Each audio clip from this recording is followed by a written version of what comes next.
Seguimos en nuestra serie, Lo mejor está por venir. Y repito, cada vez que pueda hacerlo, repetiré, que no es una frase positivista. No queremos que se convierta en una frase mentirosa. Porque sin duda alguna estamos viviendo tiempos muy malos y muy difíciles. Y cuando yo hago esta afirmación, la hago desde la palabra de Dios, no desde una perspectiva positivista ni engañadora. Creemos que en estos malos tiempos el Señor está con nosotros. Creemos que en estos tiempos tan complejos que estamos viviendo y seguramente que vendrán, el Señor va a obrar a favor de su pueblo. Y porque la palabra del Señor no se equivoca cuando nos dice que en el valle de sombra estará con nosotros nuestro buen pastor. Y esa sombra es sombra de muerte, de enfermedad, de dificultades. Pero tampoco se equivoca la palabra cuando el Señor nos dice, porque yo sé los planes que tengo para ustedes, ¿verdad? Que son planes de bienestar y no de maldad, para que tengan un futuro y una esperanza. Y si no proclamamos esperanza desde este lugar, entonces ¿desde dónde? Si Jesucristo es nuestra esperanza, si Jesucristo es nuestra fortaleza, si confiamos en el Señor, y si yo aquí les doy una prédica irreal o no realista, porque tenemos que combinar y conjugar los elementos de nuestra realidad con la fe que hemos puesto en Cristo Jesús. Si logramos amalgamar, unir, mezclar esos dos elementos, vamos a entender lo que el Señor nos prometió en su palabra, diciéndonos: en el mundo tendrán, ¿qué tendrán? Aflicción. Y pongámoslo en plural, aflicciones. Y ese pero es de los peros más bonitos que yo encuentro en la Biblia, porque hay unos peros que no son tan chéveres, pero este es un pero maravilloso. Pero confíen que yo he vencido al mundo. Y eso es lo que hace la diferencia frente a una frase que puede ser tomada fuera de un contexto bíblico y cristocéntrico. Lo mejor está por venir. Para mí, sí, en el nombre de Jesús. Y es más, mi futuro está asegurado y el suyo también, si lo cree. Mi futuro es eterno, porque el Señor nos está preparando una morada para cada uno de nosotros en la eternidad. Y ese es el mejor futuro que podemos anhelar. Nuestra vida eterna en Cristo Jesús. Josué capítulo 1, verso 9. Hoy quiero hablar sobre la fe que asegura la victoria. No el barrio de la victoria, sino la victoria de que somos vencedores. Josué 1, del 1 al 9. Encargo del Señor a Josué. Después de la muerte de Moisés, siervo del Señor, el Señor habló a Josué, hijo de Nun, y ayudante de Moisés. Le dijo: mi siervo Moisés ha muerto. Por lo tanto, ha llegado el momento de que guíes a este pueblo, a los israelitas, a cruzar el río Jordán y entrar a la tierra que les doy. Te prometo a ti lo mismo que le prometí a Moisés. Donde quiera que pongan los pies los israelitas, estarán pisando la tierra que les he dado, desde el desierto del Negev al sur, hasta las montañas del Líbano al norte, desde el río Éufrates al oriente, hasta el mar Mediterráneo al occidente, incluida toda la tierra de los hititas. Nadie podrá hacerte frente mientras vivas, pues yo estaré contigo como estuve con Moisés. No te fallaré ni te abandonaré. ¿Recibe esa palabra para su vida hoy? Sé fuerte y valiente, porque tú serás quien guíe a este pueblo para que tome posesión de toda la tierra que juré a sus antepasados que les daría. Sé fuerte y muy valiente, ten cuidado de obedecer todas las instrucciones que Moisés te dio. No te desvíes de ellas, ni a la derecha ni a la izquierda. Entonces, ¿qué pasará? Te irá bien. ¿En qué? En todo lo que hagas. Mira el verso 8. Estudia constantemente este libro de instrucción.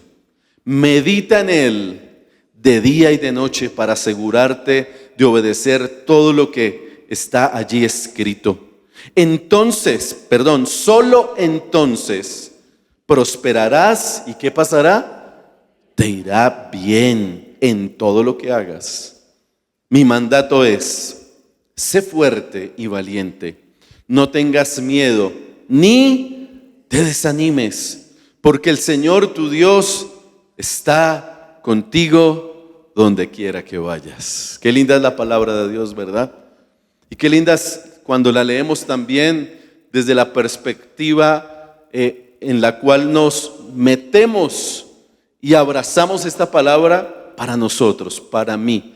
Que no solo fue una experiencia para Josué, sino es una experiencia reveladora, lo que muchos conocen como esa palabra rema para nuestra vida, ¿verdad? Esa palabra que se hace realidad.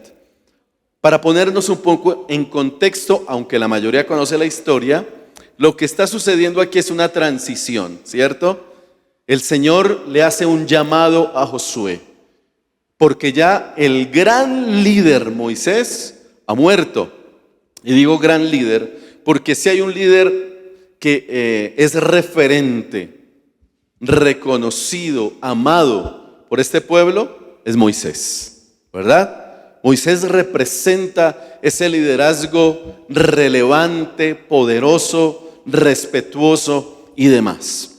Así que el Señor llama a Josué y le dice: ahora eres tú la persona escogida, ¿para qué? Para llevar a un pueblo que el Señor había rescatado de la esclavitud durante 400 años y que había caminado por el desierto durante 40 años. Ahora Josué, que era uno de los 2 sobrevivientes de la anterior generación, este Josué ahora es la persona que va a guiar al pueblo y se encuentra frente a grandes desafíos y se va a encontrar con más desafíos. Se calculan que eran más de 2 millones de personas las que tenía que liderar. Y vaya que era todo un desafío, todo un reto. Así que el Señor lo que hace es llamar a Josué y decirle: te voy a dar unas instrucciones.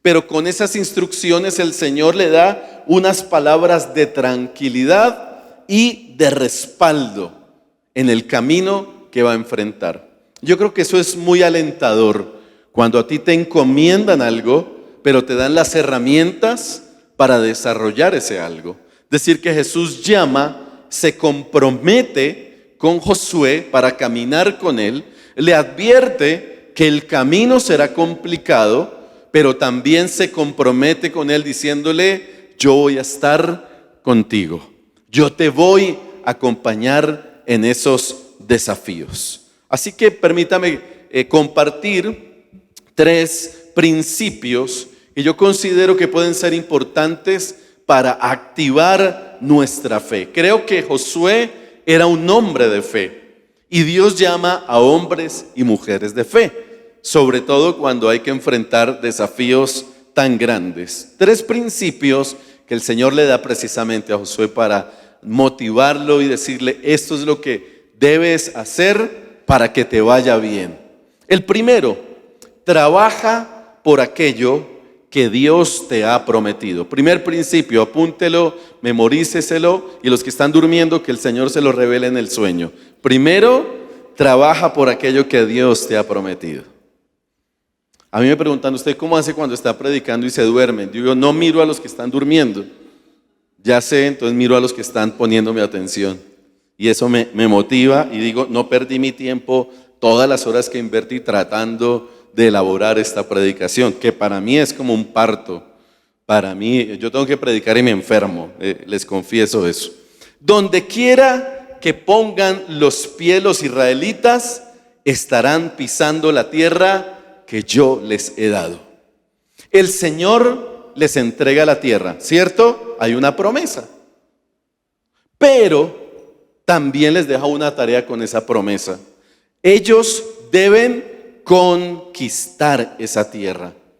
Por eso la iniciativa, trabajar por la iniciativa en la vida es un factor muy, pero muy importante.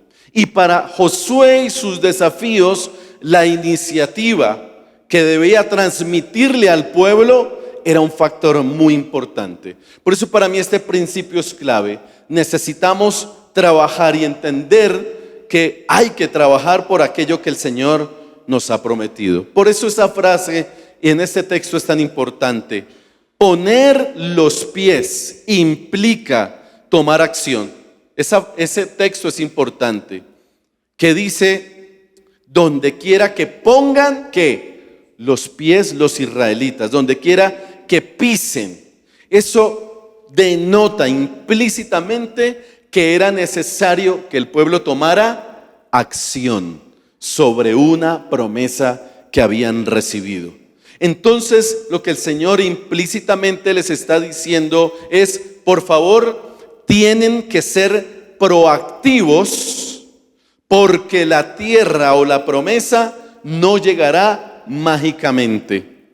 Yo sé que estamos en una dinámica en la cual todo en la vida se hace más fácil que hace unas décadas atrás, ¿cierto?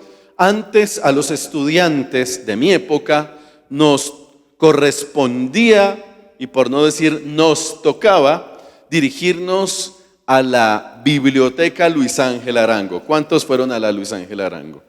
Y además era salida pedagógica, ¿cierto? De parte del colegio. Y era un esfuerzo, era dedicar, yo me acuerdo que me tocaba ir a la hemeroteca y buscar periódicos, era una experiencia bien interesante, pero hoy no es necesario, porque ahora tenemos todo a un toque nomás. Y de hecho, ya con Siri o con la otra señora que habla por los aplicativos, ¿cómo se llama? Alexa. No sé si es señora, pero yo quiero respetar a Alexa, a Siri. Yo quiero guardar el respeto hacia ellas que hacen su trabajo. Y quiero honrarlas públicamente por estar atentas todo el tiempo.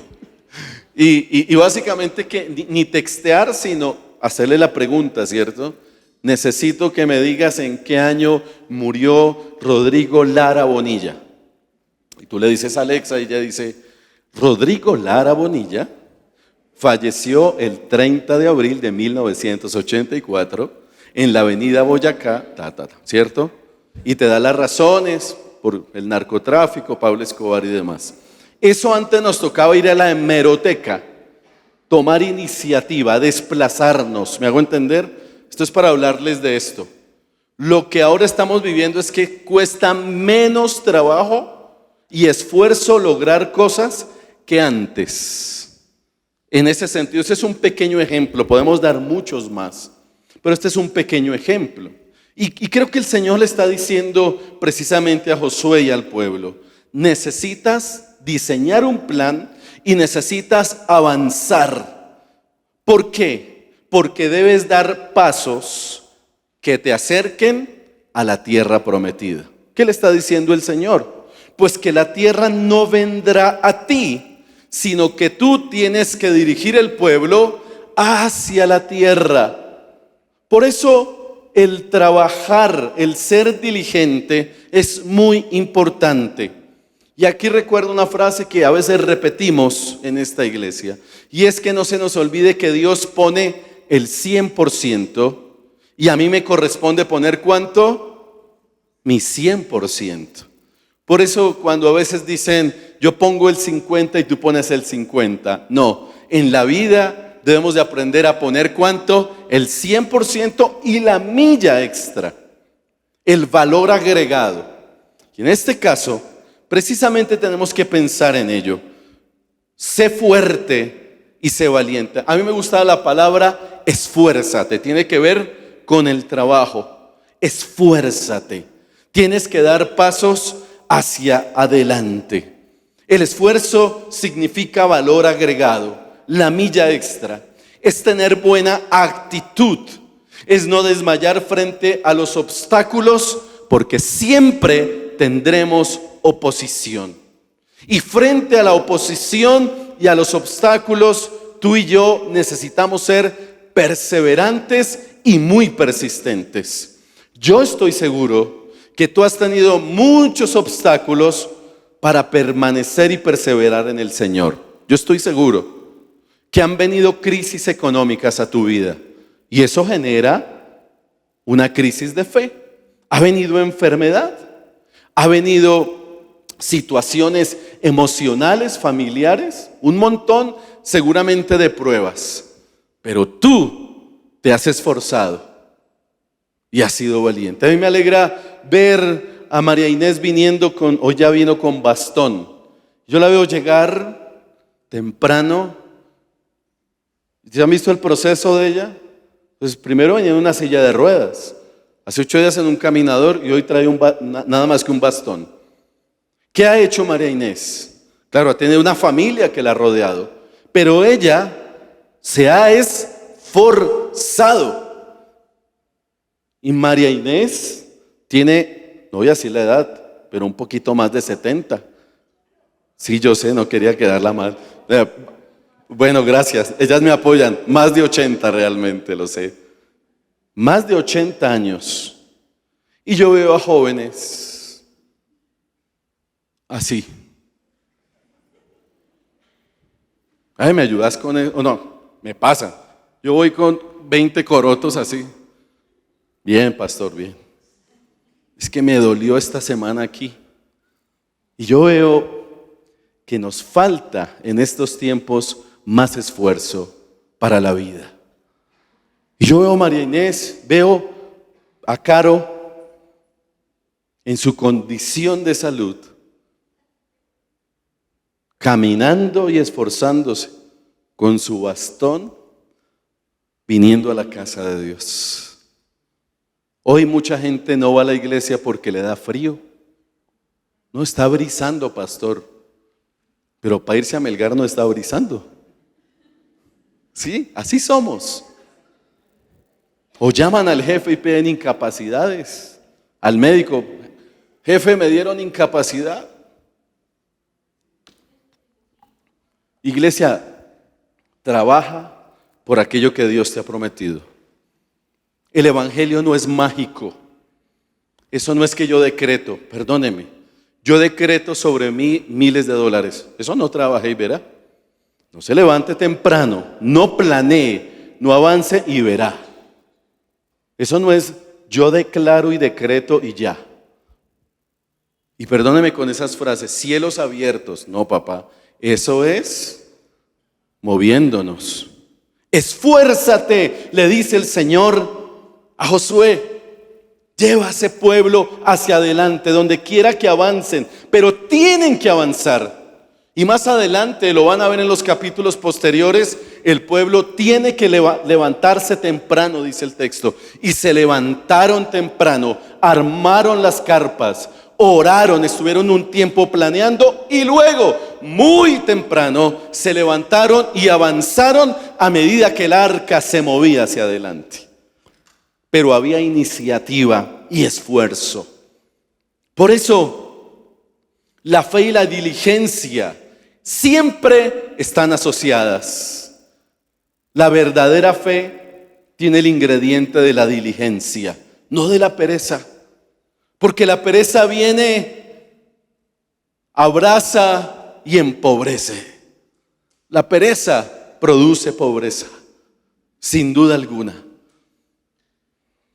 Si eres flojo y perezoso, hay una promesa para ti. La pobreza te alcanzará. ¿Y quién quiere ser pobre aquí? Usted no, yo feliz, Señor, gracias por ser pobre. Me encanta estar a toda hora endeudado, colgado de la brocha. A nadie le gusta. Nadie está contento pasando necesidades. Si no tienes disciplina en la vida, vas a fracasar.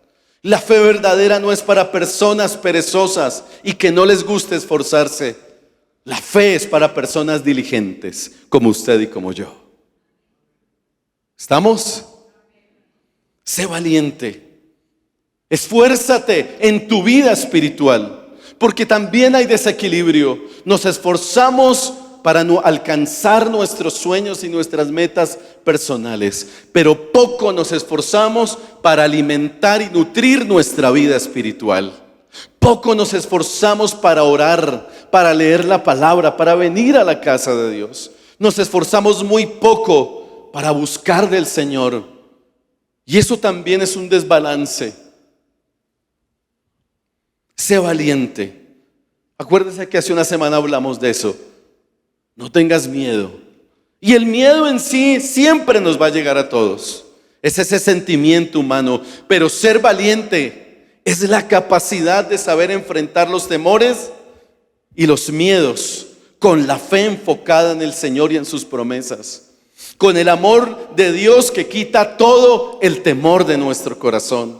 Con el respaldo de gente valiente. Por eso yo te recomiendo algo. Rodéate de gente valiente, de gente diligente, de personas que te animen, que te confronten, que te llamen la atención y se unan contigo para caminar hacia adelante.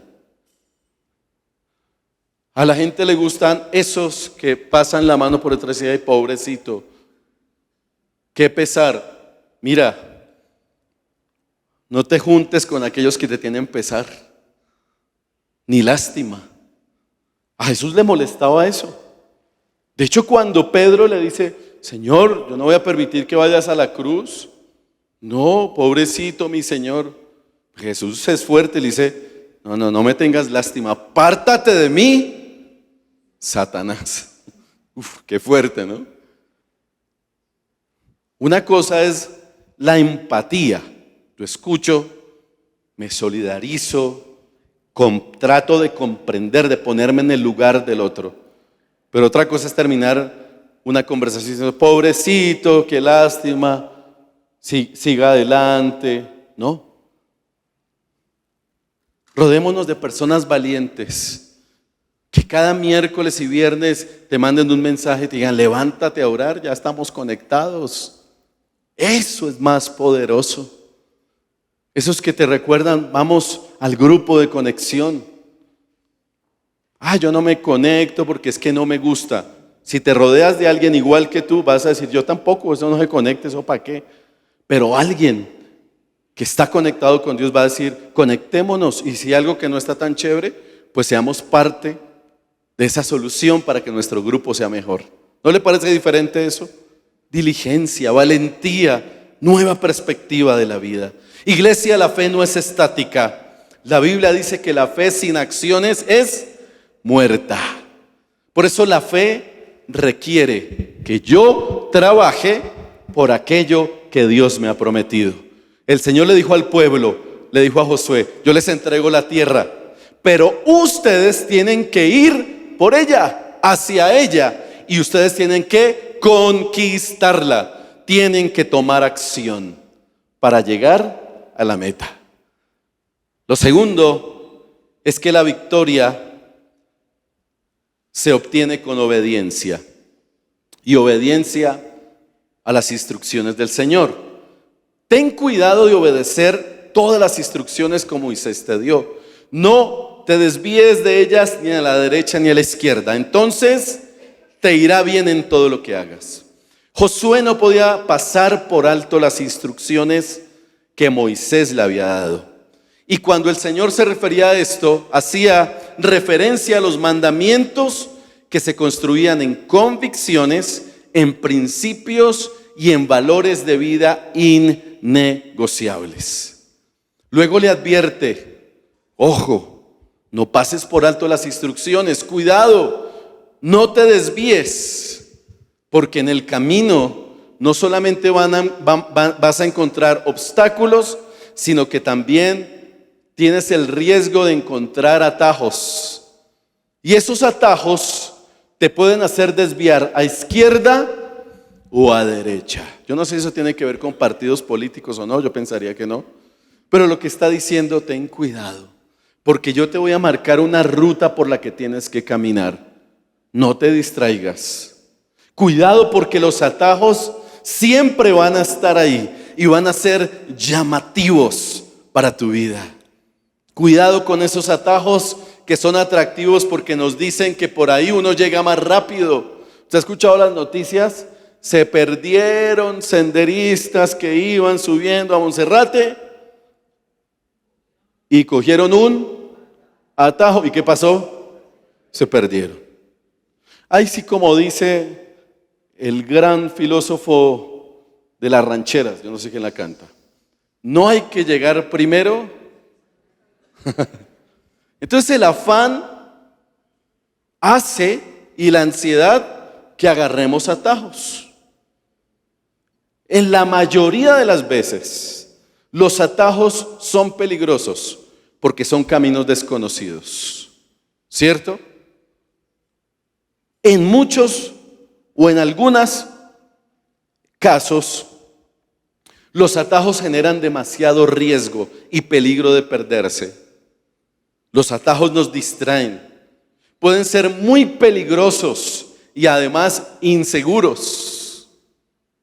Los atajos nos hacen perder a veces mucho tiempo, generan dudas, producen inseguridad e incertidumbre. Por eso por allá en Deuteronomio el Señor les dice al pueblo nuevamente: manténganse en el camino que el Señor su Dios les ordenó que siguieran. Entonces tendrán una vida y les irá bien, una vida larga y les irá bien en la tierra donde están a punto de entrar.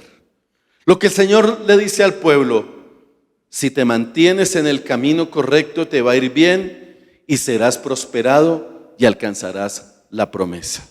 Hoy tenemos muchos caminos a nuestra disposición.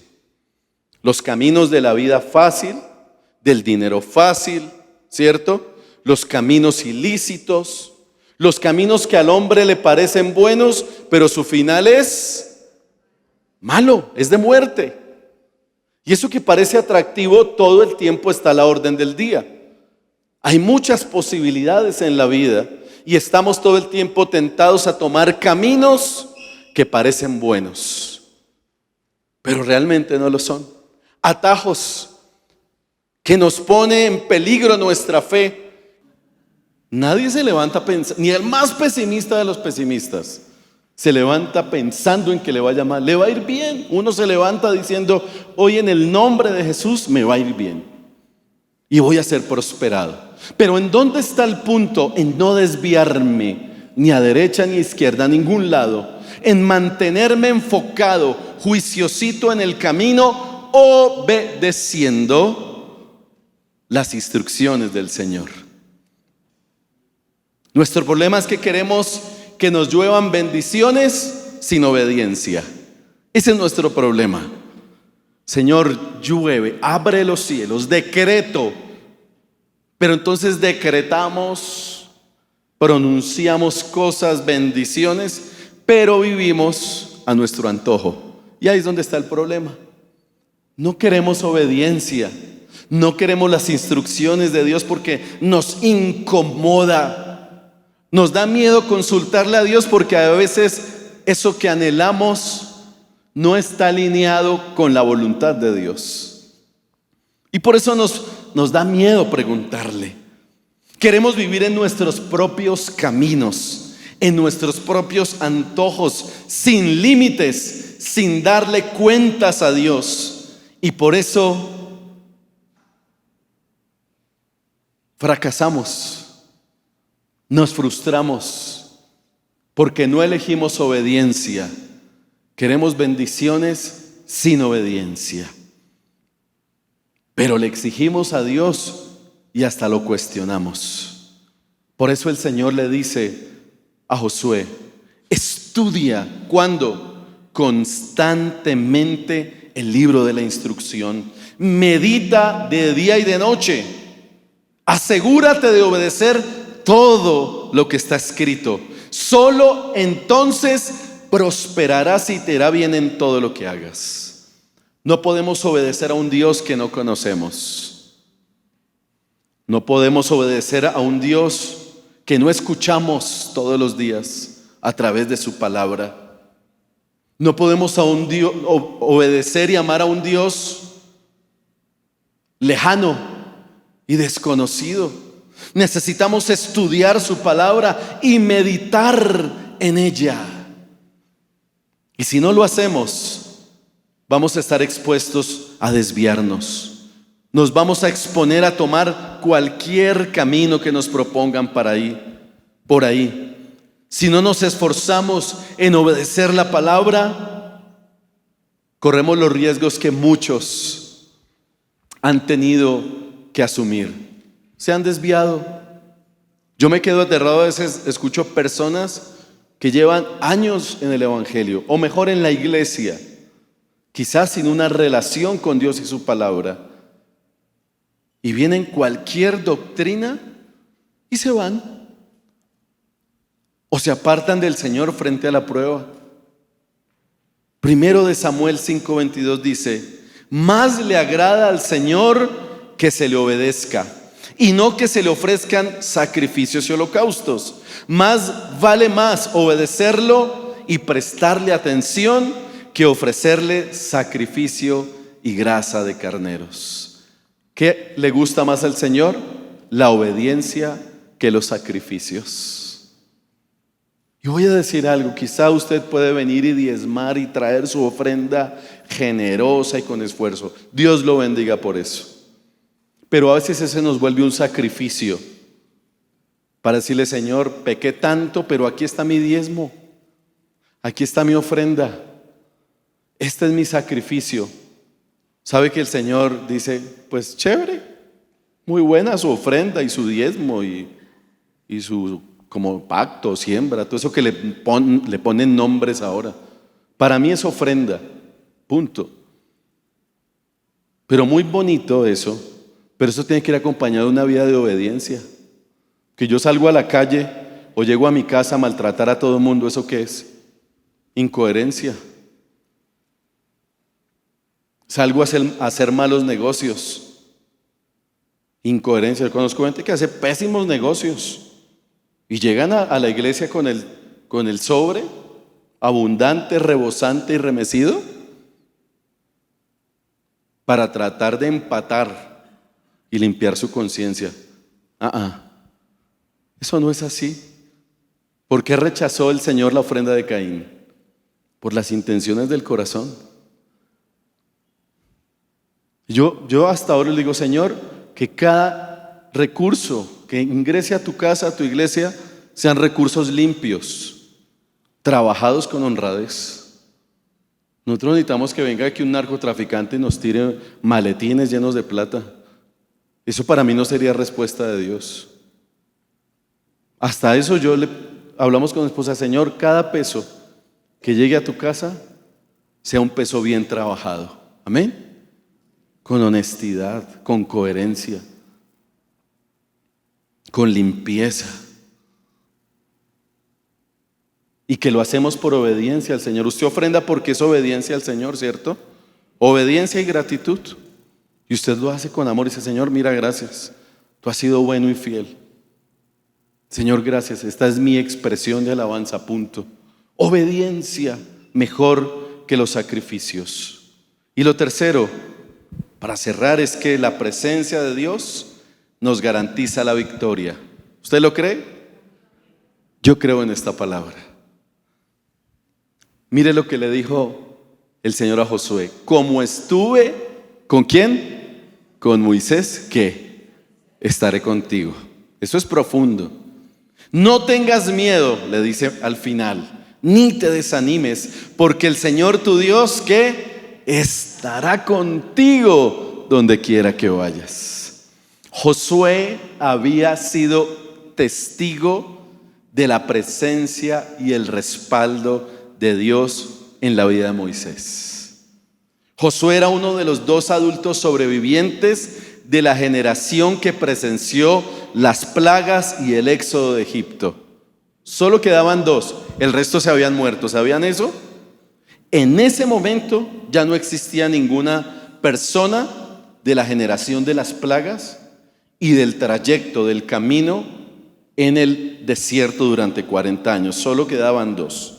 Pero Josué además fue ayudante personal de Moisés durante esos 40 años.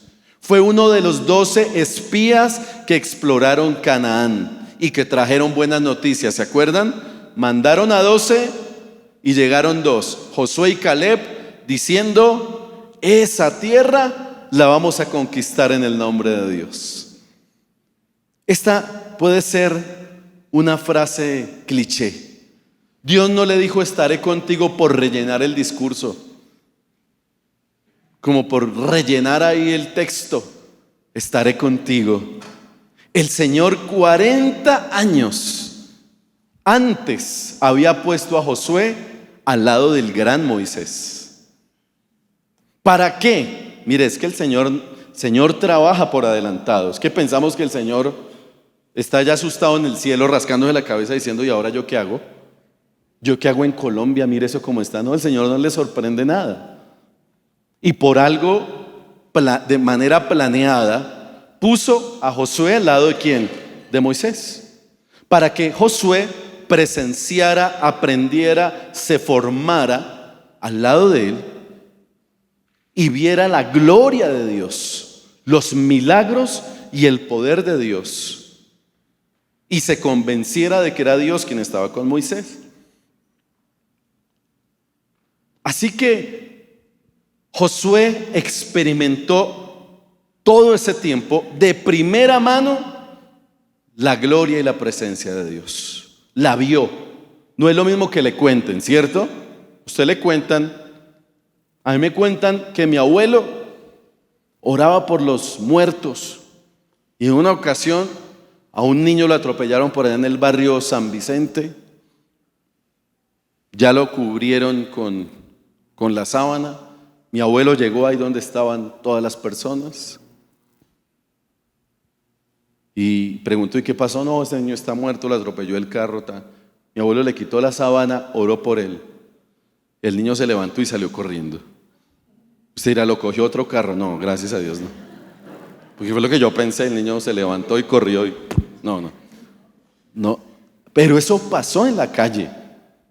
¿A cuántos les gustaría ver eso? El susto es macho. Pero lo que yo digo es que no es lo mismo ver que a uno le cuenten. Y Josué fue testigo presencial de los milagros. Vio todos los milagros de Dios para con el pueblo. Los vivió, los experimentó. Era casi que imposible que olvidara las grandes victorias que obtuvo el pueblo. Él estuvo con Moisés cuando pasaron el mar en seco. Josué había sido testigo del poder y de la mano de Dios. Y por eso el Señor le dice: Josué, como estuve con Moisés, estaré contigo. ¿Quién no se convence? ¿Usted cree que Josué dice: de verdad, Señor? Va para esa. Porque yo he sido testigo presencial de tu gloria y de tu poder. Y el Señor le dice: y te garantizo, Josué, mi respaldo. Te garantizo mi cuidado, te garantizo mi protección, te garantizo que seguirás viendo mi gloria. Y hoy el Señor nos dice a nosotros: como estuve con mi pueblo, estaré con ustedes. Y se en Puente Aranda. Les garantizo mi victoria, mi compañía, mi ayuda, mi protección, mi cuidado. Les garantizo que seguirán viendo mi gloria en sus vidas, en sus familias, en la iglesia y en esta nación. Yo recibo esa palabra, se los garantizo. Y creo que hay algo que hoy necesitamos para que las nuevas generaciones afirmen su fe. Y lo hemos hablado también en familia. Y le pedimos al Señor que haga milagros, porque esta generación no ha visto los milagros que nosotros, los de la vieja guardia, sí vimos. Porque resulta que nosotros íbamos a las campañas, a la plaza de toros, a Corferias, que era feria exposición, Palo Quemado, y venían predicadores, Gille Ávila, Jorge Rasque, Eugenio Jiménez, hasta mi papá era de esos evangelistas. Yo vi a mi papá ministrando, y yo veía gente que se levantaba de las sillas de ruedas. Veía gente que sus muelas eran calzadas con oro, de verdad. Y uno decía, gente que recuperaba la vista. O sea, eran milagros y uno decía, Dios mío. Y el Señor se movía, eso ya se volvió hasta normal en ese tiempo. Y se convertían hasta los más duros.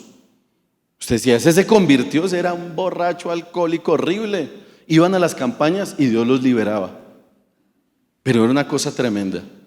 Pero hoy le pedimos al Señor que se revele milagrosamente para que nuestras nuevas generaciones y la dureza del corazón de los seres humanos, porque hay mucha dureza, sean tocados por el poder sobrenatural de Dios. Y hablamos en familia, Señor, milagros, sanidades, milagros gloriosos. Por un milagro de una vecina es que mi suegro y sus generaciones y sus hermanos, su mamá conoció al Señor. Una vecina enferma, la sacan de la casa, moribunda, pero un niño que era mi suegro presenció cuando regresó ella, ¿verdad? Ella regresa a la casa, vea, ya la sacan moribunda, la vecina. Se la llevan todos pensando, se la llevaron para el médico. Sí, se la llevaron para el médico de médicos. La llevaron a una campaña a Corferias, a la Feria de Exposición. Eugenio Jiménez, el predicador. Y esta mujer que ya estaba muerta, regresó, ya no en una camilla, sino caminando. Y un niño, mi suegro vio el acontecimiento, y fue donde la mamá, porque la mamá de mi suegro, la abuela, era reacia al evangelio, pero dura esas señoras, y hasta hablaba mal de los evangélicos, ¿no? Esos desgraciados. Y tenía su divino niño y sus imágenes en la casa, esas católicas que odiaba a los cristianos. Mi suegro dice, mamá, trajeron a la señora X, se me olvidó el nombre, ¿cómo? Eulalia. Y doña Flor, la abuela, se terció el delantal y corre a averiguar qué había pasado. Y allá le contaron, es que el Señor la sanó. ¿Pero cómo es eso? ¿Cómo es posible? A los siguientes días al otro día, la abuela fue. ¿Cómo es esto? La abuela recibió al Señor, la sanó de sus piernas. A esa mujer endurecida, la sanó de sus piernas. Y ahora va y le cuenta a sus generaciones lo que el Señor hizo en su vida. Entonces hoy vemos la abuela, los hijos y nietos, 3 generaciones conocedores del Señor. Que si se aparta uno que otro ellos verán. Problema de cada cual. Pero la palabra llegó a esa casa por medio de un milagro. ¿Se dan cuenta lo importante que son los milagros del Señor? ¿Usted quiere milagros? Yo quiero ver milagros en medio de la iglesia. Y anhelo que estas nuevas generaciones los vean. Digan, híjole, hermano, y conozcan ese Dios poderoso, que como estuvo con Moisés, con el pueblo, con Josué, está con nosotros el día de hoy. Él es el mismo de ayer, de hoy y por los siglos de los siglos. Y yo sé que el Señor lo hará otra vez. ¿Usted cree que lo hará otra vez? Como abrió el mar rojo en 2, como abrió el Jordán para que su pueblo pasara en seco, el Señor lo hará otra vez. Y solo basta que avancemos, que nos esforcemos, que trabajemos, que obedezcamos su palabra, que creamos con convicción que Él está contigo, que Él está conmigo y que sus promesas nos garantizan la seguridad de que mañana, cuando estemos frente al mar embravecido, el Señor va a abrir ese mar para que el pueblo de Dios pase en seco al otro lado y dé testimonio de su gloria. es por fe. Por eso hablamos de fe. Pero es una fe activa, consciente de que tenemos un Dios poderoso, todopoderoso y sobrenatural. Póngase en pie, por favor.